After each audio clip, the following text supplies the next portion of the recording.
Good afternoon. Let's get started. Someone asked me, as I was coming in, about the function of the quote sheets that I give you, and about whether you should memorize them. And the answer to that is no. The quote sheets they're a support to the lectures. Okay? And the reason I give you the quote sheets is I want you to have the quotes. They support things we do in the lectures, but I'm not going to be questioning you on what's on that specifically. Obviously, it's an important quote. It'll deal with an important topic that we're dealing with, but it's not meant for you to memorize. It is a support to the lecture notes. Okay. Now, last time, what we did was last two classes. We looked at the criticisms of advertising that are being leveled. Now, I don't want to give the impression that is it in terms of criticisms. There's actually a lot more. There's a lot of criticisms of advertising. There's a lot of criticisms around its depiction of specific things. There's a criticism around its relationship to children, for example. There is criticism of its depiction of gender relations, etc. And we'll get into some of that. We'll get into a lot of that in the other part of the class. So all I was looking to do was to look at those arguments that are to do with the institution of advertising. Not the specifics, but the actual institution, what it does in the society as a whole. And that does not exhaust the whole range of arguments that exist out there around advertising. So today I'm going to do the same. Last time I hope I gave you a strong argument in terms of the critique of advertising. Today what I'm going to do is look at, hopefully I'm going to give you an equally powerful argument to do with defending advertising.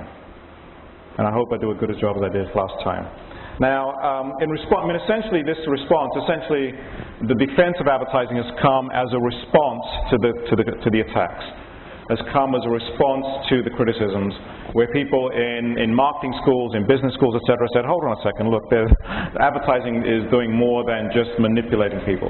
Or advertising is not manipulating people, in fact it's doing something else. So there actually is, I think, a very strong argument that's emerged from those places. There are 5 parts to the argument, and we're going to go through them one at a time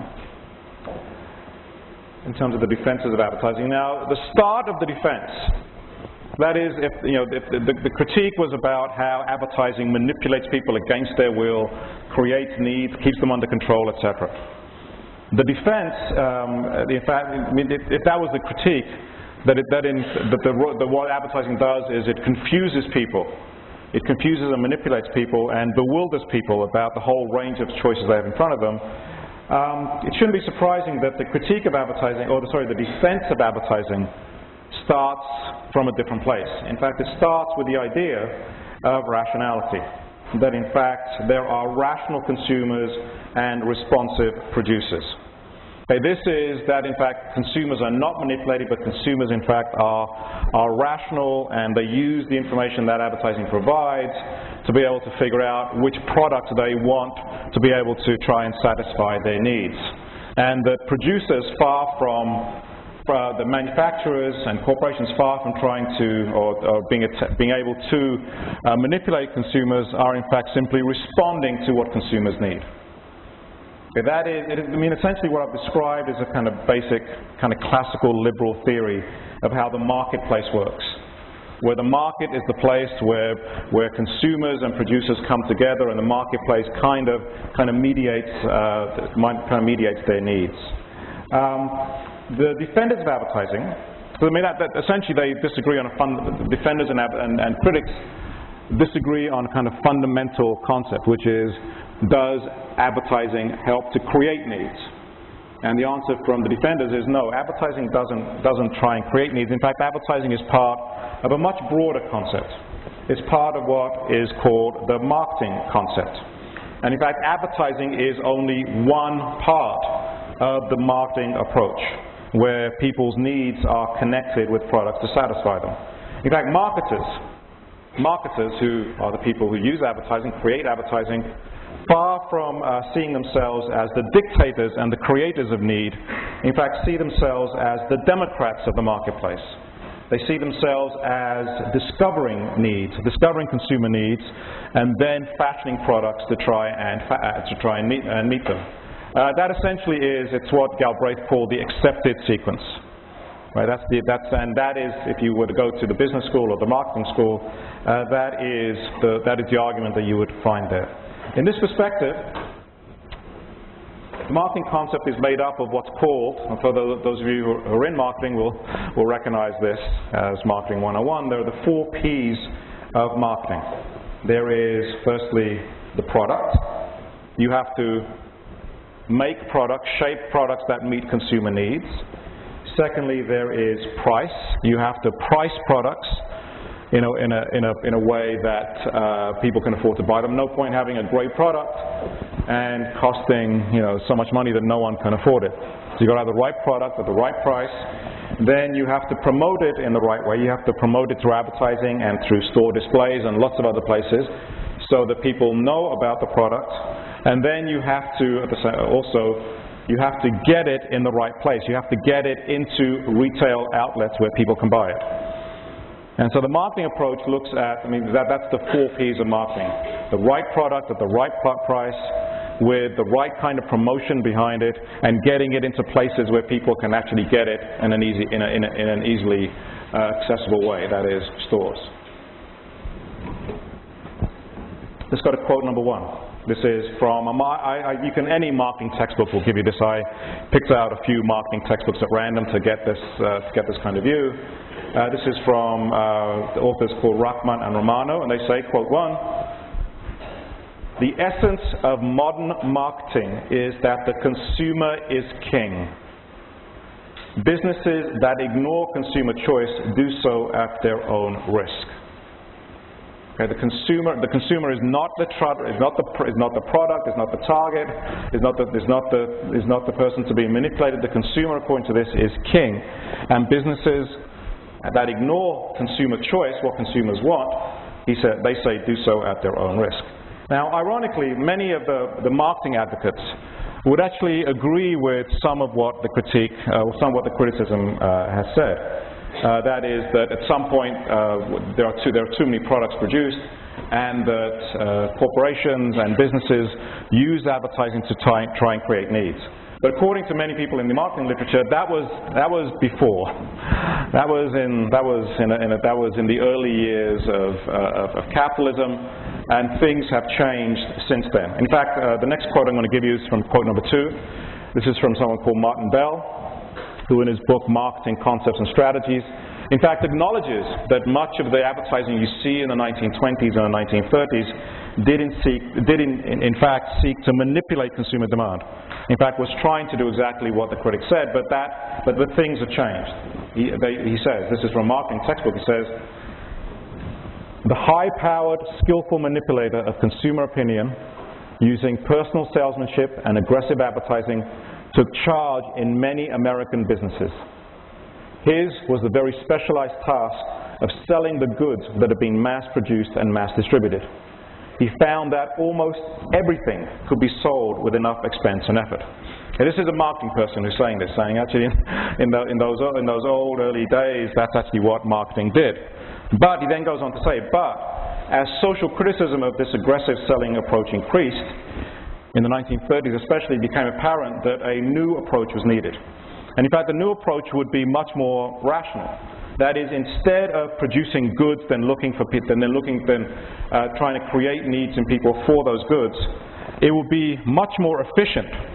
It would be much more efficient, in fact, before you produce the goods, to discover what it is that people wanted. Instead of seeing consumers as this target that you have to change, it would be much more efficient, in fact, to try and figure out what consumers wanted, and therefore you would have the products that they needed. Partly it was, it may not have been ethical, but also the marketing people said it actually wasn't working that well. Now, within this perspective, as I said, everything, there are assumptions behind everything. And within this perspective, the assumption, of course, is that the market individual, the consumer, is essentially a rational being. In fact, that's how the market is supposed to work. If everyone in the market operates according to his or her needs, like everyone takes their own self-interests, So I'm going to operate. I don't care what other people think. I don't care what's good for society. That's not what I'm going to do is I'm going to do what's good for me.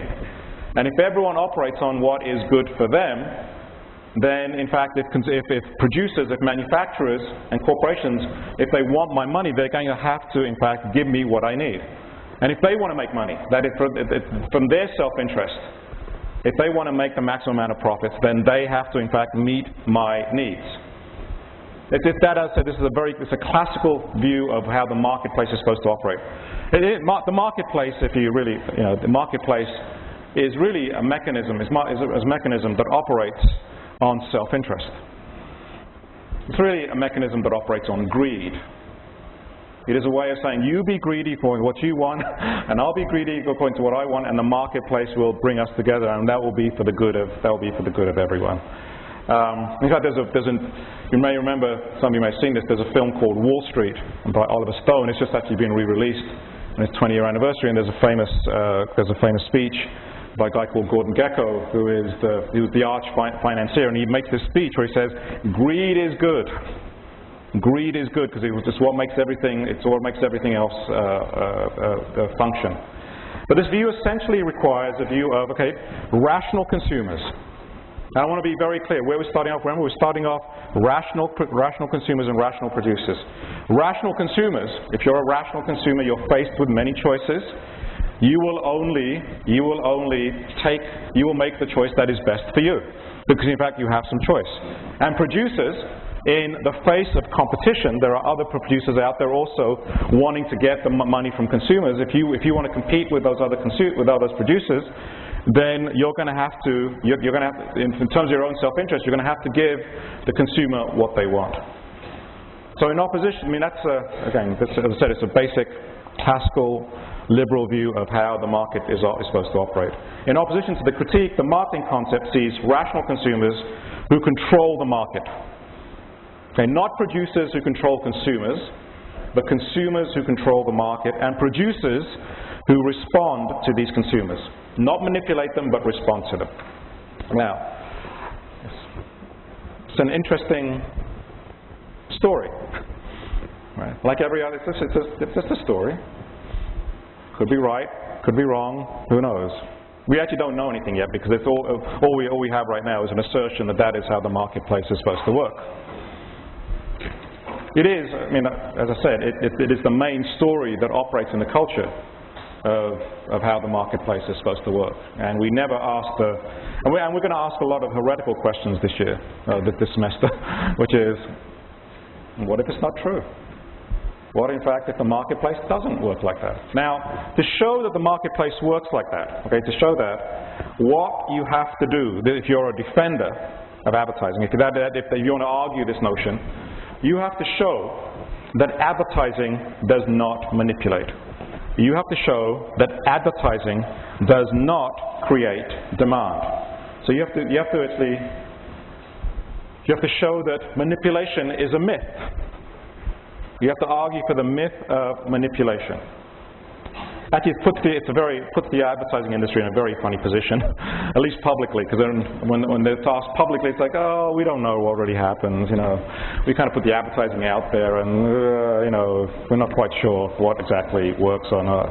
I'm not sure that's when an advertising agency is pitching for a client, is pitching Coca-Cola for their, to spend $20 million with them. I'm not sure that's exactly what they're telling Coca-Cola.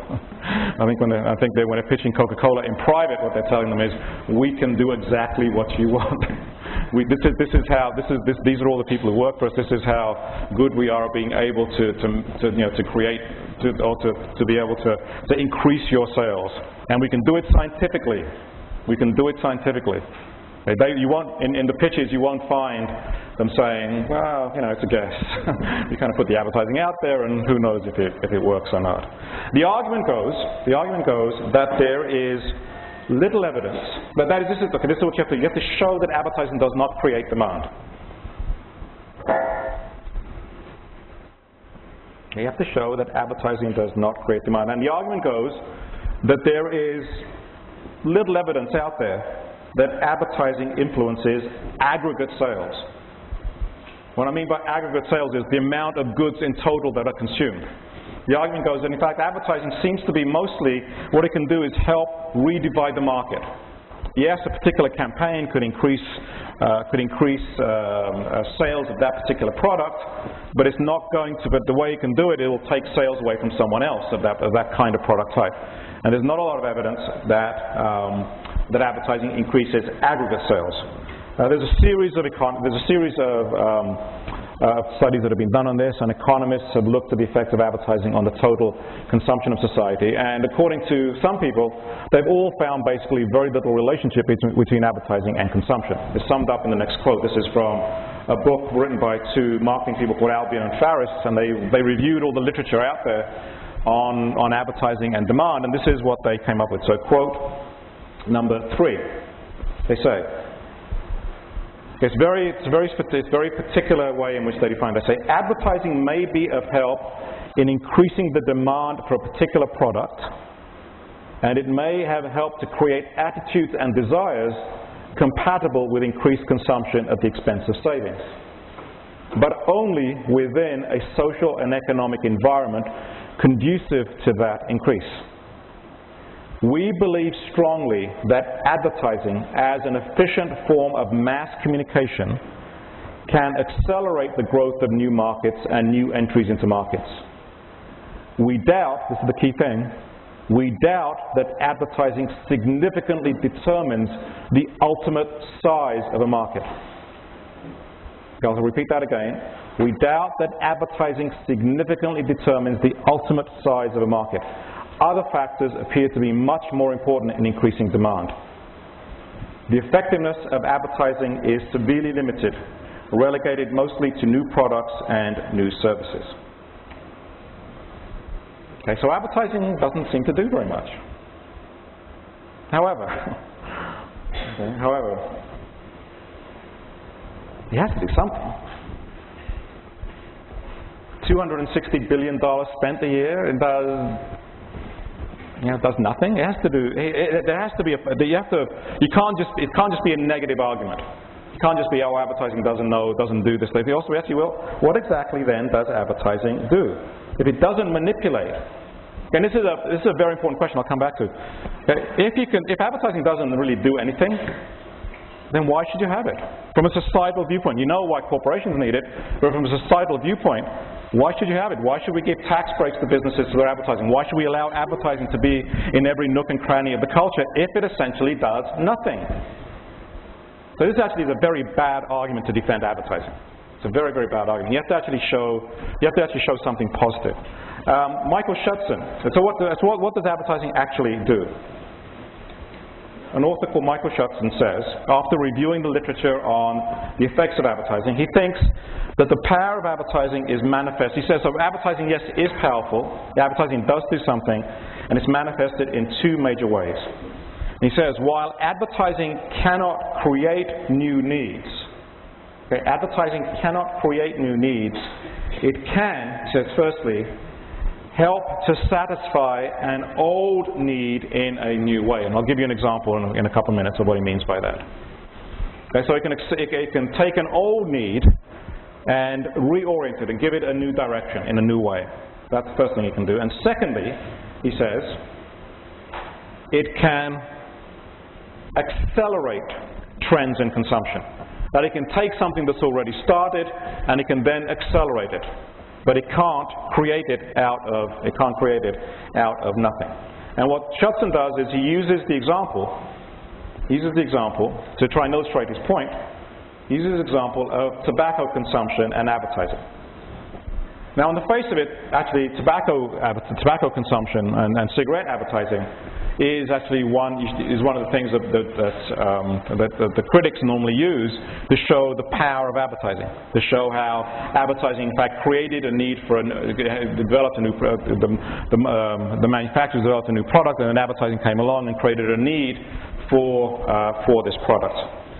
What Shutson says instead, he says. That is, I mean, advertising is accused of breaking down. Advertising, at one time, women didn't used to smoke, and advertising is accused of breaking down that taboo. Kids didn't used to smoke, advertising is accused of breaking down those old taboos. And so critics claim, it's a very strong argument, critics claim that, that advertising created a new need and then satisfied it through the advertised product. In response to this, Shutson points out two things. This is Shutson talking then about tobacco, as he says, while, this was written actually a few years ago, and I'd love to see some of the data on this, but his argument is that while cigarette sales have grown tremendously, overall tobacco consumption has not increased that much. And he looks at the period from 1918 to 1940. As he looks essentially at the interwar period. And he says if you look at, what you would see would be, in fact, cigarette consumption increasing like that. At the same time, tobacco, and cigarette is one form of tobacco consumption. At the same time, tobacco consumption remains relatively level. And what goes down? Well, the ways in which he says tobacco used to be used before. Pipe smoking. So pipe smoking goes in the other direction. As cigarette smoking goes up, pipe smoking goes down. Chewing tobacco goes down. And he argues that if you look at it, in fact, it is essentially, if you look at, instead of thinking about cigarettes and you look at tobacco, then essentially it is the same product. It is, right, an old need satisfied the old need is for tobacco, and instead of cigars, instead of chewing tobacco, instead of that, it is now satisfied through cigarettes. And he argues that when it comes to issues around, how did women get into this market, he argues that in fact women were already starting to smoke, and that advertising actually didn't have much to do with it. The women were already starting to smoke as a sign of liberation, as a sign and that what advertising did was actually kind of latch onto that trend. So it accelerated that trend. It didn't create it. Actually, at this point, you can actually ask some historical questions. For example, around the issue of how women were brought into the cigarette business. And in fact, there's a lot of evidence that, in fact, the breaking of the taboo against women smoking was very, very carefully thought out, as not by advertisers, but as a public relations campaign.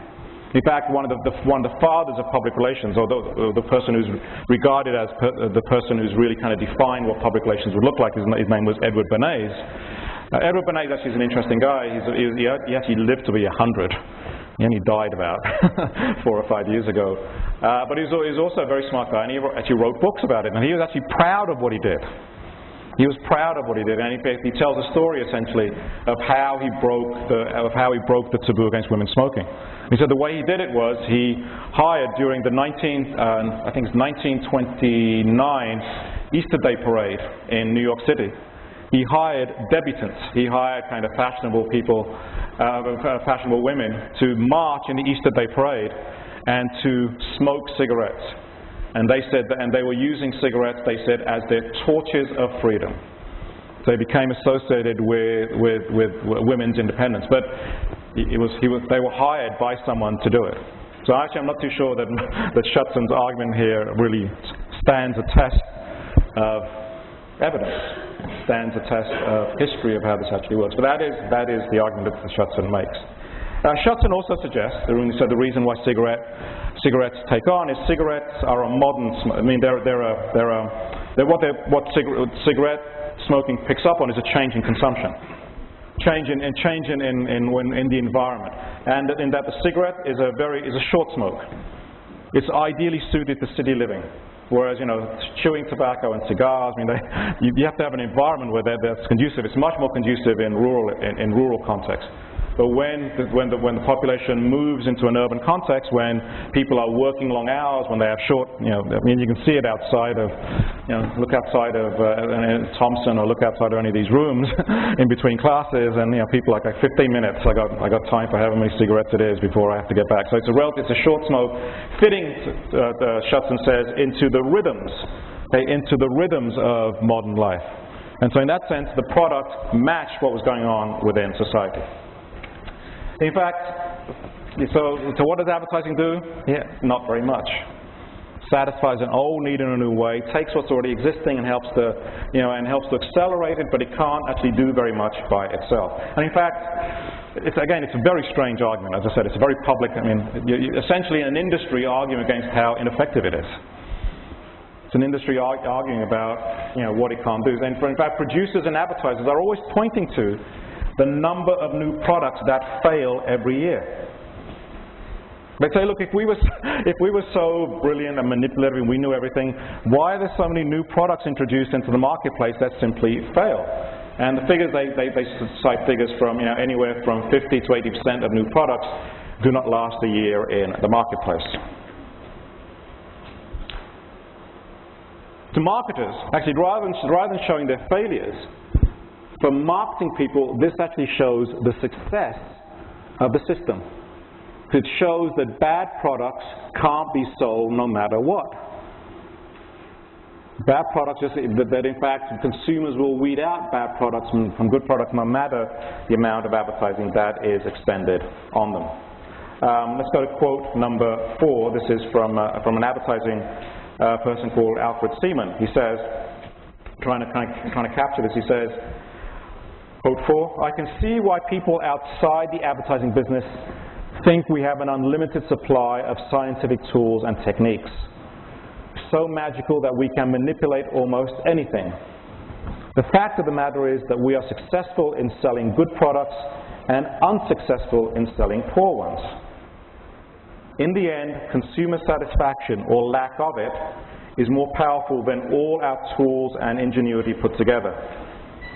The economics of the marketplace insist that an advertiser must satisfy the consumer, that is, get repeat purchases or fail. Often we think, after using all our techniques, we have a sure bet in a new product, for instance, only to find that it fails in the marketplace. You know the story. We had the perfect dog food, except for one thing. The dogs wouldn't eat it. The use of language is not a science, it is an art. Okay, not a science, but an art. And like all art forms, it is fallible." And there's a famous quote from a business person saying, trying to sum this up, he's saying, "I know at least half my advertising money is being wasted. I just don't know which half.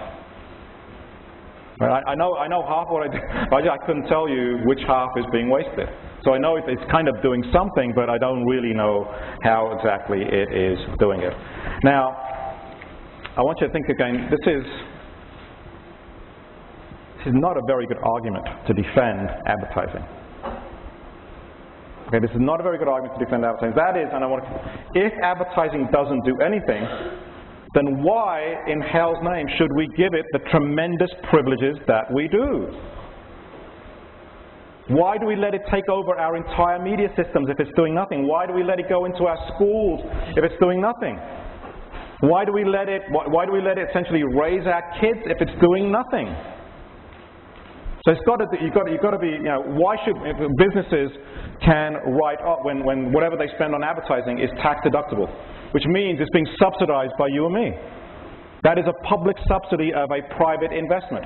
And the reason why you should do it, according to the argument, is because, well, that investment in advertising does something positive to the society. If it does nothing positive to the society, if it does nothing positive, then there is no argument that I can see, given the tremendous consequences, the negative consequences that stem from advertising being everywhere. There is no argument that can be made for why you should allow it to continue. So, okay, you've got to come up with a better argument. Okay, you've got to come up with a better argument than what we have right now. In fact, some business people, in fact, concede that advertising actually does do something. And what advertising does, it actually, in those societies where there is advertising, it does indeed seem that there is greater consumption. That advertising, in fact, does stimulate consumption. That is, it increases the sales of products. If it didn't exist, there would be less sales of those products. So some advertisers, some business people, actually have to admit that in the light of some of the evidence around this. But right now the question is, okay, advertising does do something. Advertising, in fact, does get people to buy more than they would. And I've phrased it very carefully. I haven't said it manipulates people to doing something they wouldn't want to do, but it does get people to buy more than they otherwise would. And in those cultures, and the more advertising there is, the higher the level of sales. The argument now goes, but this is not manipulation. This is not manipulation, because in fact, what consumers want, what consumers need and want, is what advertising offers. That actually consumers want the information that advertising offers, so they can satisfy their needs. This is from some authors, Rachel Quarles and a number of other authors, summing this up. They say, okay, now remember, I want you to be, as we're evaluating these arguments, I want you to be active. An argument is simply a story.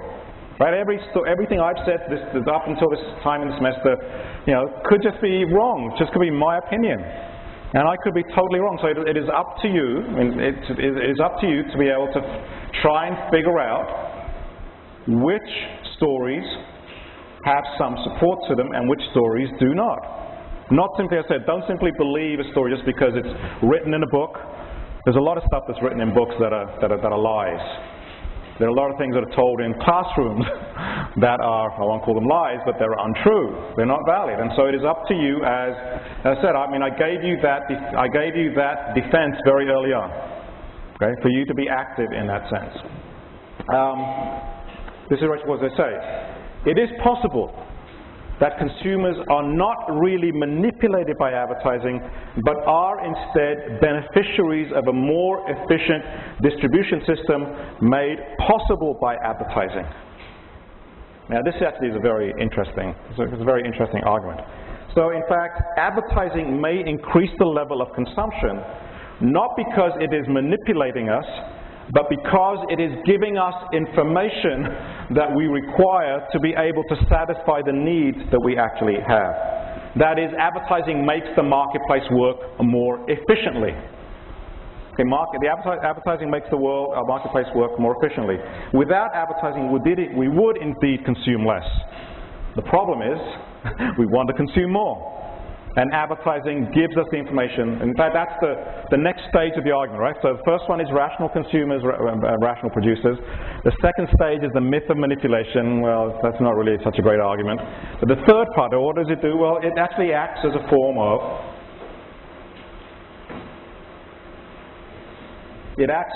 of information. And in fact, if you went to the marketing textbooks, if you went to the business textbooks, that's the major way in which advertising is thought of, and the advertising is talked about. That it acts as a form of marketplace information. Now, the next question then is, actually, information. Actually, that's a pretty good concept if you want to understand, classified advertising. If you want to understand certain kinds of specialized advertising. But the question is how good a concept is information in understanding advertising's role in the market? That is, how good a concept is information in understanding the kind of ads that we're interested in trying to figure out. That is, those spectacular television national commercials, that national system. Okay, and that's what I want you to now think of. Okay. Again, it's a very powerful argument. Markets are big. Producers and consumers are not in the same place. How do consumers and producers get together? Well, consumers have to have some information about the products that exist out there. If there was no information about them, how will we know what products would be suitable for us? And therefore, to make the system work efficiently, to link consumers with producers, in fact, requires information. And information in this argument that becomes a key component of how a marketplace operates. Without advertising, yes, there would be, in fact, less sales. However, we want more sales. we want to be able to satisfy our needs. And so the question is, how good a concept is information? Okay, how good a concept is information in understanding the kinds of ads, in understanding the following kind of ads.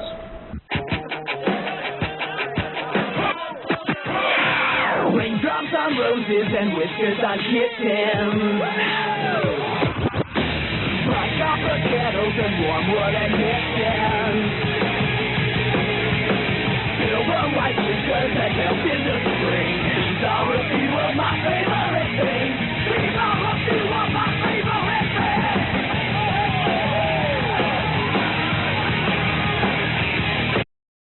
Not often you think about beer commercials within the context of information, but that's how would you is information in fact a good way to understand that kind of ad, or this one?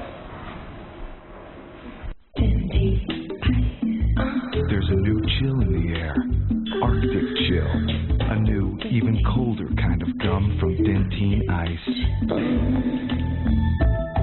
Cooler, icier, fresher. To take your breath where it's never been before. Dentine. Arctic chill, new from Dentine Ice. Ice at its coldest. When we first got married, she'd wear really sexy underwear, like you see in underwear ads.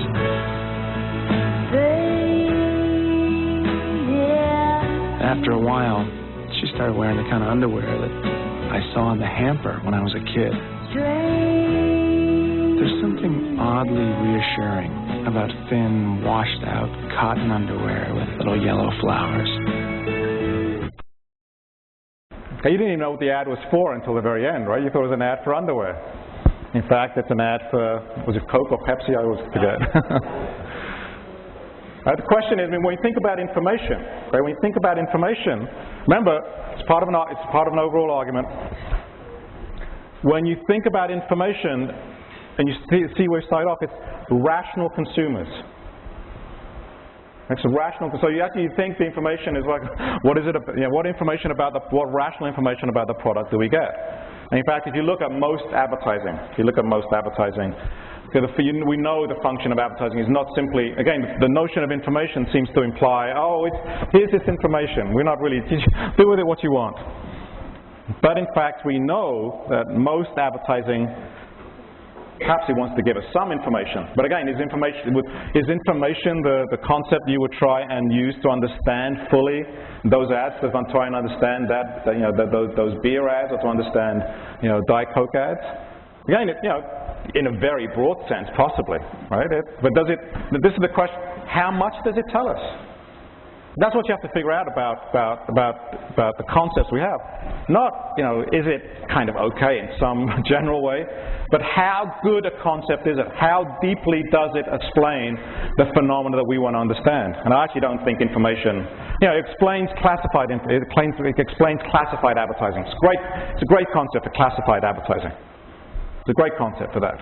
Yes, it gives us, right, and some, some advertising where it comes from, when it's, major stores telling us about the price of something is available when there's a sale on. Yeah, to some degree, information is I think it's a limited, it's helpful as a limited concept to understand some kinds of advertising, and it is almost useless to understand most advertising, because most advertising, in fact, is not simply trying to just give us information. It is also, of course, trying to persuade us. Right? There is an argument built in there. There is a persuasive argument built in there as to what the product means. Like in this, in the last example, what is? Sorry, it was Diet Pepsi. Diet Coke. Okay. Right? What is Diet Coke? Well, what's the information about Diet Coke? Well, it's got something to do with nostalgia, right? That's what I mean. They're trying to conjure up. This is it's kind of the nostalgia of domesticity. And somehow by having that is what Coke is supposed to mean in this instance. But even then, this is a story. It's not told about Coke directly. It's actually told about underwear.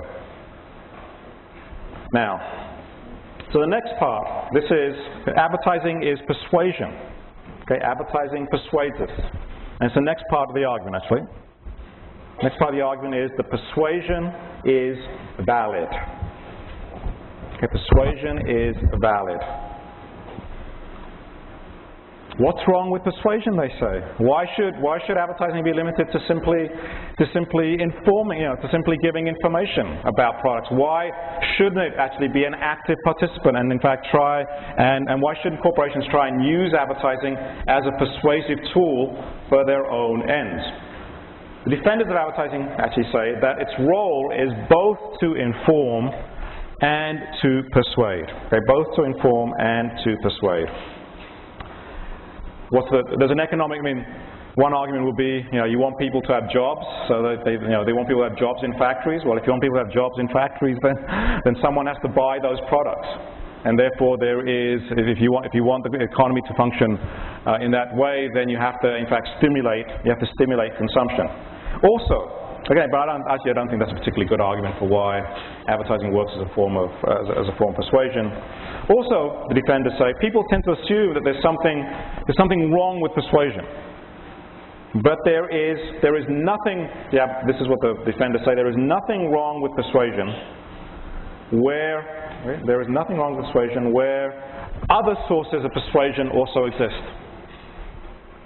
There's nothing wrong with persuasion where other sources of advertising, and where advertising only occupies one position in the marketplace of ideas. For example, we don't say, when it comes to politics, we don't say that politicians shouldn't try and persuade us to their particular view, because, well, this is, again, we have to ask how good an argument this is, because there are competing voices out there. It's not, if there was only one view that came from politics, well, that will be a dictatorship. But because there are multiple views out there and they're all trying to persuade us, and we are, as citizens, we are rational citizens, and we can take those arguments and we can sift through them to see which ones work. Well, the argument goes, if it works for politics, why not? Why doesn't it also work for advertising? As long as there are other sources out there where advertising is not the only source of persuasion. If there are other consumers, there are other advertisers for a start. There are, so Coke has competition from Pepsi. Therefore, it's not the only one there. There's people's own experience of products as well. There are consumer magazines that you can buy where products are compared. So in a situation in which there are other sources of information, the idea that persuasion is bad and that you shouldn't persuade is in fact entirely illegitimate. The persuasion, in fact, in a democratic society, that is how democratic societies function, by persuasion. And it's in fact an inherent part of democratic societies. Let's go to quote number 6. This is from, there was a Canadian report by a Royal Commission on Advertising, and they said, the view that persuasion is bad must be rejected out of hand. Persuasion is an inherent part of the democratic process. Okay, it's an inherent part of the democratic process. Similarly, there was some theologians talking about this, they say, persuasion is legitimate and valid and entirely defensible, because man is always more than a mere spectator. It's entirely legitimate, valid, defensible, because we are always active in the world. We are able, in fact, to take information that comes from different places and be able to decide between them. And in fact, that's how human beings function, is by especially in a democratic society, by sifting through those different kinds of persuasion. The argument, actually, this is part of one argument. The argument, of course, is still connected to that first part. The persuasion, yes, okay, so it doesn't do very much. It actually gives us information, and we want to be persuaded by that information. But it still presumes that we are rational beings. And it presumes also then that persuasion would have to be somewhat rational.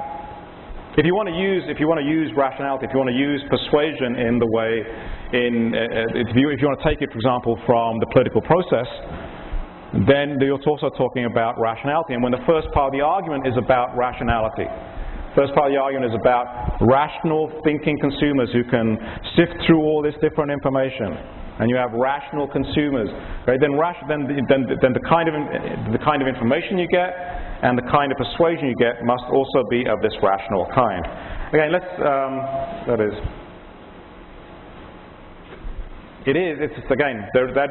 part of the argument. Can't just forget the first part of the argument. The first part of the argument is absolutely fundamental to this. It is all part. It is connected as one argument. Right? Therefore, the idea of informing and persuading depends upon the notion of rationality. Therefore, the persuasion must be of a somewhat rational nature. Now, if you gave this argument to advertisers, they would laugh at you. Actually, remember the person we watched before, George Lois. So he talked about poison gas. Okay, what kind of persuasion is he talking about, and where does rationality fit into this? This is George Lois. I've never found a product. I've never worked on a product that was better than another. They hardly don't exist.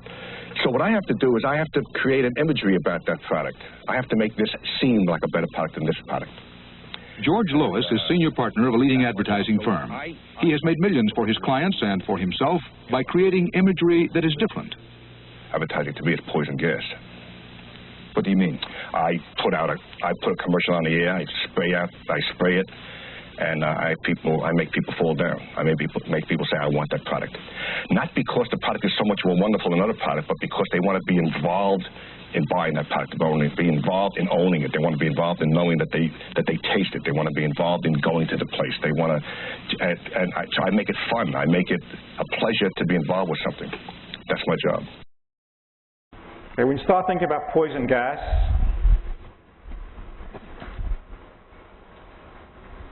rationality is not what comes to mind. Propaganda is what comes to mind when you start talking about poison and poison gas and the way in which you overwhelm people with information so they don't even know. It's not rationality. So how does the defense then deal with this kind of information? Again, in which, in fact, in most advertising there is very, very little explicit persuasion. That's not, persuasion isn't the terms I would use. Again, how good a term is even persuasion in its rational form to try and figure out how well it explains the kind of advertising we want to explain. In fact, in the modern era, it's mostly a linking of kind of abstract qualities with the product. Not an explicit argument that's made, but kind of well, there's this thing, and here's the product, and you'll do the work of putting it together. I mean, that's again what was happening in that Coke ad. It was, in fact, the work of association, and we know, especially in the age of branding, that if you've done the reading already from Naomi Klein, and she now talks about how important branding has become. That in fact it's actually about getting an emotional relation. It's about creating an emotional bond between consumer, or an emotional bond to the brand, and has nothing to do with information. Has nothing to do with the rational sources or the ways we think about persuasion in that rational way. For example, how good a concept is it to explain these ads?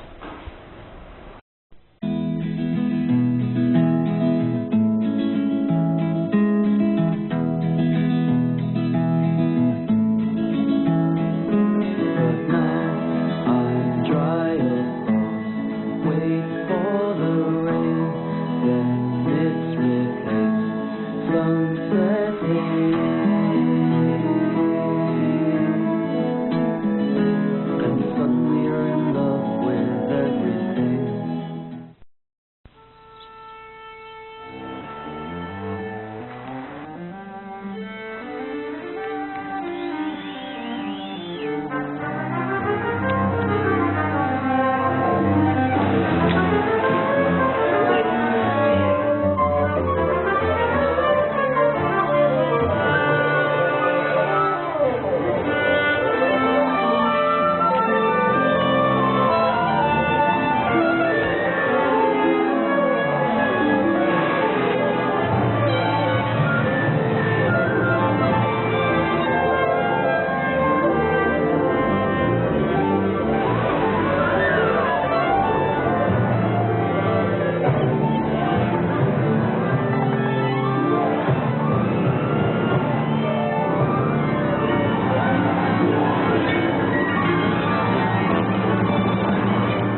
Information,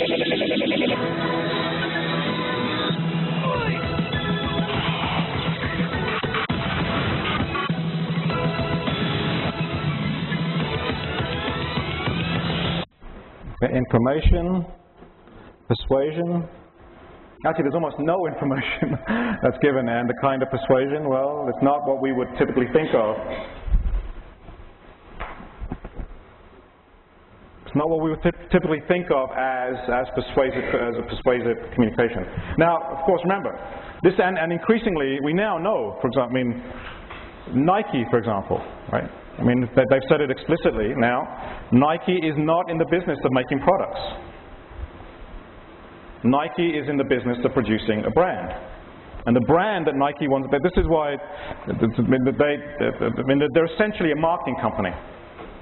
The sneakers or whatever else you buy from Nike, they don't make them. They're produced in some, in some factory in the third world, most probably in 3 or 4 factories in the third world somewhere.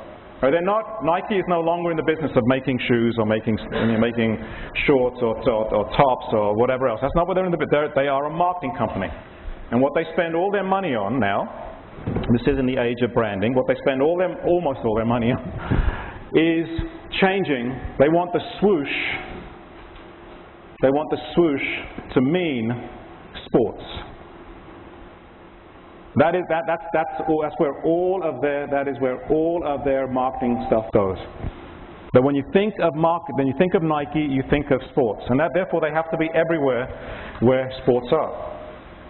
They have to be in the center, and they spend a lot of money doing that. Once you can make that swoosh mean sports, once you've got that's okay. It's not persuasion. It is simply you're trying to fill that logo with all that meaning. Then once you can make it mean sport, then you can put it on anything.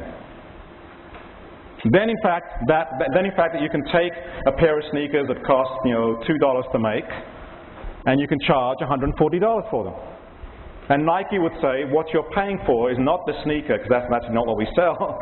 What we sell, in fact, is the idea of sports. What you're buying is the swoosh. You're buying the idea of sports. You're buying the brand. You can put it on a sneaker. You can put it on a coffee cup. You can put it on a computer very soon. You can put it. That's how branding works. Branding is not about the product. And so, in fact, in the modern age, this idea of persuasion, which is, remember, it's part of a kind of rational argument around the marketplace where there are products and people need to know about. In fact, in the modern marketplace, there isn't actually any information very much about products themselves. Again, what the Reebok in the ad that I just showed you, what Reebok is now is kind of trying to compete with Nike, but it realizes it can't compete with Nike because it's actually doing a kind of little subset. Well, it'll be sports, but it'll also be kind of on the edge, hip hop and basketball and black culture. That's the kind of little niche that Reebok is going to have, and that's what Reebok is going to mean. And then once it means that, then you can put Reebok on anything. The same with Gap. I mean, what Gap was that first ad that we saw? It wasn't selling clothes. It was selling the logo. It was trying to create a meaning for that logo, which is Gap, which you can then put on anything.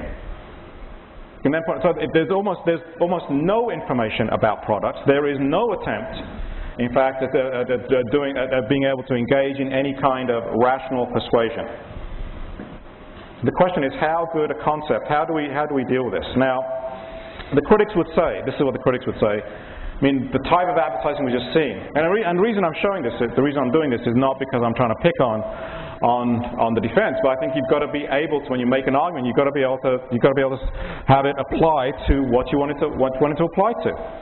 And you've got to ask that question, how good a concept is it to explain what it is that we're really interested in explaining? And the critics would say, isn't this the type of advertising which doesn't present reality as it is, which gives no information, which doesn't even use a rational form of persuasion? Isn't this, in fact, trying to manipulate people to believe something in an abstract way about what Nike or Reebok means?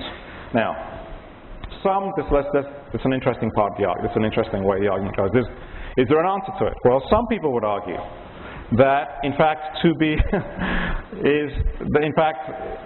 want to be persuaded in non-rational ways. That, in fact, to be rational is accept irrationality. There is a Swedish economist. His name was Staffan Linder. This is the way the argument goes. It's a very smart argument. But I hope by now you've realized just because something is smart doesn't make it right. Lots of things can be smart, and they could be. But as you can put them together, they're a kind of elegant argument where things go together, but they may not explain very much. But he argues. He says, affluent societies are characterized by what he calls a scarcity of time. He says because we work so much. That's one of the things, what's called the affluent society, which is what the West was supposed to be. In fact, we've never worked as hard in our lives. And the amount of work, the amount of hours that have gone devoted to work, in fact, has increased and increased. He says, because we work so much, affluent societies are characterized by what he calls a scarcity of time. There actually isn't a lot of time for us to enjoy the stuff that we're buying with the things we get from the product from working. That is, leisure time becomes limited. And in fact, leisure time, our non-work time, becomes, this was the title of his book. He wrote a book called The Harried Leisure Class. Harried means hurried. Harried means that you're always moving from one thing to the other. It's not the normal way you think of the leisure class. But he calls his book The Harried Leisure Class. That is, he says, actually, people actually don't have a lot of time. And especially the more you work, okay, the more you work, the less time you have. There is a scarcity of time. However, right, why do we work? Well, we work to get the wages so that we can buy the products we need. However, the search, he says, the search for goods takes time. If you're going to buy goods, it actually takes some time to figure out what you're going to buy. And there is not a lot of time that people have. That is, we are, as his title says, we are harried. And especially, we have limited amount of leisure time. We want to enjoy the goods that we've already bought. We can't be wasting all our time shopping. We can't be wasting all our time comparison shopping. We can't be wasting all our time doing research about which products to buy. In fact, to make the most efficient use of our increasingly scarce time, he argues, we want to be persuaded quickly. It's the most rational use. we have to have some reason why we buy this product as opposed to another product. And we can't just say we're not going to. We feel as though as supposedly rational beings, we're buying Coke over Pepsi for some reason. We're buying bottled water over tap water for some reason. That we're buying this car as opposed to that car for some reason. And especially, of course, the more you spend on it, the more there is at stake in the choices you make. However, we don't have time to be able to. We have time to spend that we need to spend to be able to do all the work that's required. So therefore, he says, we want to be persuaded in the shortest possible time. We want to be. That's rational. We don't have time for rational arguments. Forget that. For us, the most rational use of our scarce space is, in fact, to be persuaded in a non-rational way. Bear with me, this is his argument. He says, quote number 8, but as soon as one lacks complete information, one is also exposed to the possibility of being influenced by advertising. One actually wants to be influenced by advertising to get an instant feeling that one has a perfectly good reason to buy this or that commodity, the true properties of which one knows dismally little about. Only unintelligent buyers acquire complete information. Okay, what he means by unintelligent, that is people who waste their time. That's unintelligent. We have a limited amount of time, and the intelligent buyers, in fact, want to use that time most efficiently, so they want to actually make the decision to buy goods in the quickest possible form. He says, last sentence, people can be made the victims of persuasion, not because they are irrational, but because they are rational. Not because, and so now actually it explicitly recognizes the irrationality of advertising. It explicitly recognizes, in fact, that what the ads that we just seen, those which are they're totally emotional, they're totally non-rational, they're based on abstract qualities, But in fact, there is a function for those ads. And it goes to the next, and I think actually this is the strongest part of the argument now. Okay, remember where we've come? This next part of the argument actually says, actually, symbolism and emotion are necessary. Right? Why? There's a now little twist to the argument. Why, argue the defenders, why does persuasion have to be rational? Persuasion doesn't have to be rational at all. Okay, persuasion does not have to be rational. And in fact, they argue we will define persuasion. Okay, we will define what is good persuasion as anything that does not deceive, anything that does not lie, anything that does not try and trick us with things that are untrue. And so they make a distinction between, there's a distinction made between, on the one hand, deception, bad, no one wants deception, marketplace can't work on deception, and exaggeration, embellishment, symbolism, and none of which is false. None of which is false. Ads should not lie to us. Everyone agrees. Ads shouldn't lie. They shouldn't tell you things that are untrue. But sometimes it's difficult to know what is deception and what isn't. In fact, the only time that an advertiser can be taken to court is if they lie. That is, they say something. They say this product costs, $20 when you go to the store. It costs $50.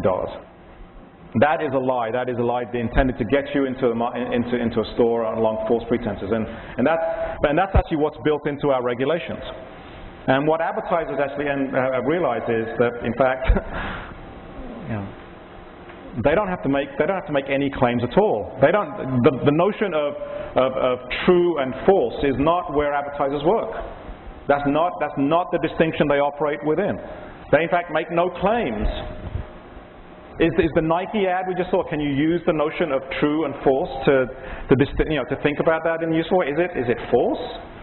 Well, no. Is it true? Well, that's not really the concept you would use to try and understand that. And so increasingly, actually, advertising simply stops telling us anything that could be evaluated along the lines of reason.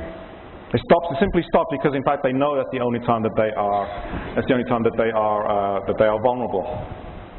Ads then, you can't lie. It's one of those syndromes, right? Ads, you can't lie, but you don't have to tell the truth. And what counts as the truth is, that's a tough.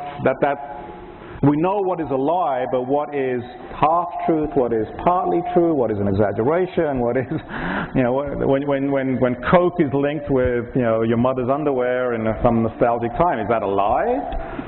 Well, no. Is it true? Well, they're simply the wrong concepts.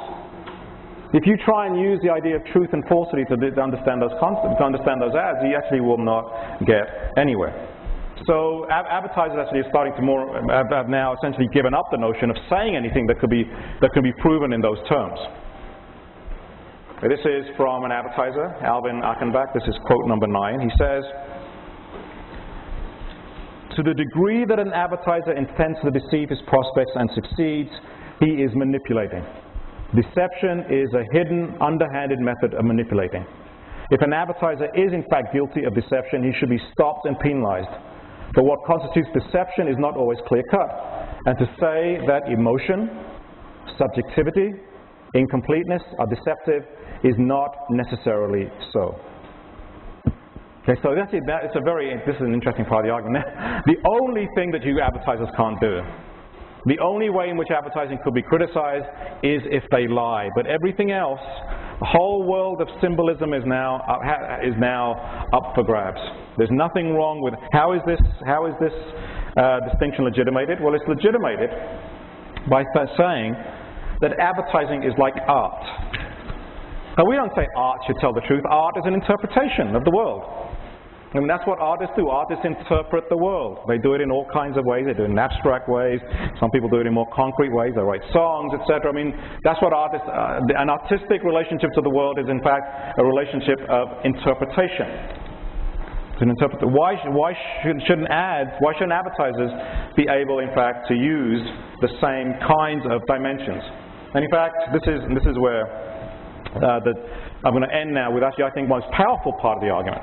So I've actually built up to the most powerful part of the argument, which actually is unanswerable. Because in fact it draws upon evidence from the entirety of human history. Which, as advertisers say, right, there has always been a symbolic dimension of how humans interact with objects. Never in the history of humanity can you point to a situation in which you can say that human beings interacted with objects only through their utility. Remember when we talked about Raymond Williams, and I said that distinction between rational and irrational, between utility and what it means, as though you could separate out, just doesn't exist. Every human culture that has existed gives meaning to the world of things. Gives meaning to the world of things. And in fact, there's always been a symbolic dimension to it. If that's the case, right? Cave drawings. People are drawing on caves. They're giving a symbolic dimension. They're giving a symbolic reading of their lives. People in ancient cultures, they're drawing things on pots. Why are they drawing things on pots? Well, because pots mean something. Why are they decorating? Why do we wear different kinds of clothes? Because clothes mean something. Why do people eat different kinds of food? Well, because different food means something. There is a symbolic dimension. That is actually what makes human beings so different. That notion of symbolic difference is built into us as a species. And we've always had that relationship. We've always had that relationship to products. And the argument goes, as long as advertising does not lie or deceive, it is legitimate. By the way, it's a very powerful argument. Let's go to quote number 10. This is from Theodore Levitt, who used to be a professor at the Harvard Business School. Making this argument, he says, quote 10,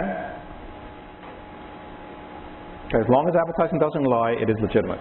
Quote number 10. It says, one does not need a doctorate in social anthropology to see that the purposeful transmutation of nature's primal state occupies all people in all cultures and all societies at all stages of development.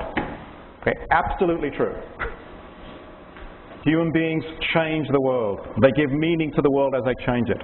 They make products that are in there that reveal something about themselves.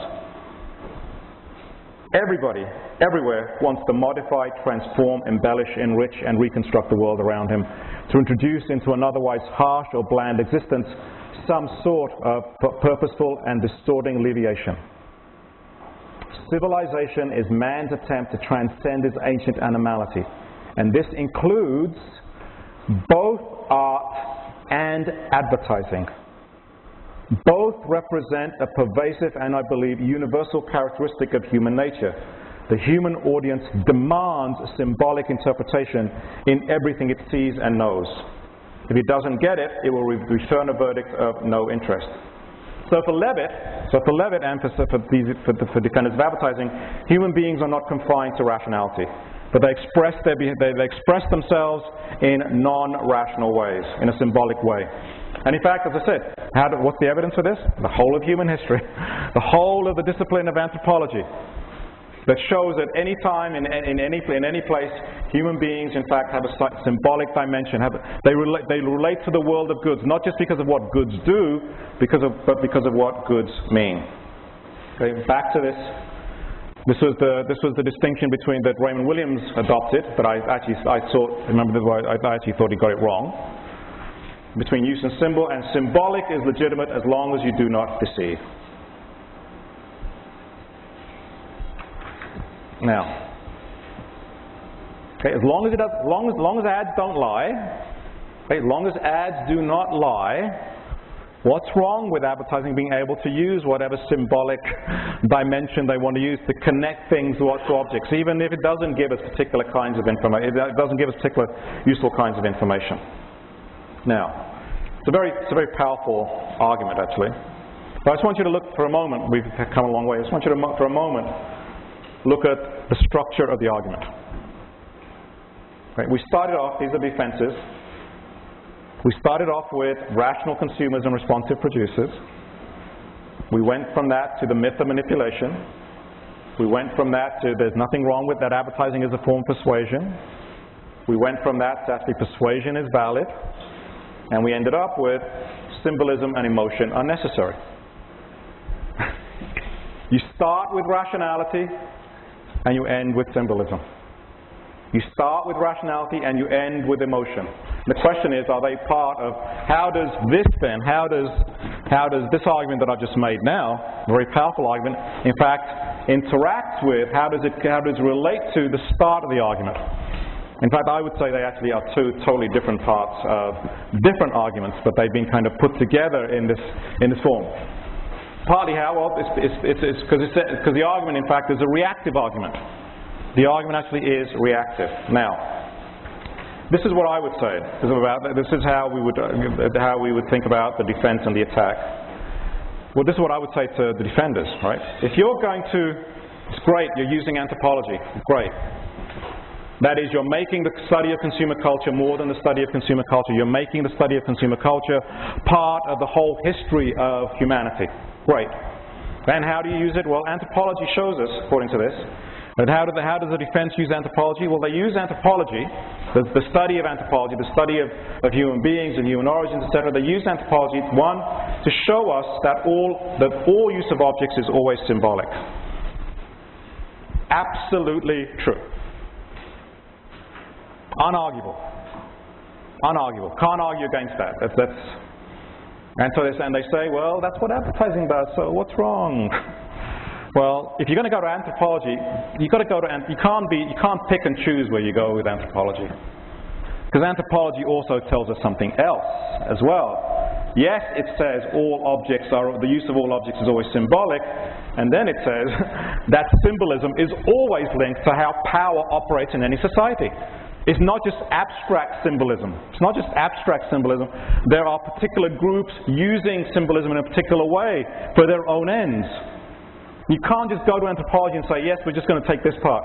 You're going to go, yes, go to anthropology, but go to anthropology in its totality. That is, how is symbolism linked to social power? How is symbolism linked to social power? That is, if in fact advertising does use symbolism in that way, what does that do? What does that mean for how society is organized? That's, I think, actually an interesting question. Now, the way I would frame this is, I actually think the critics ask the right questions.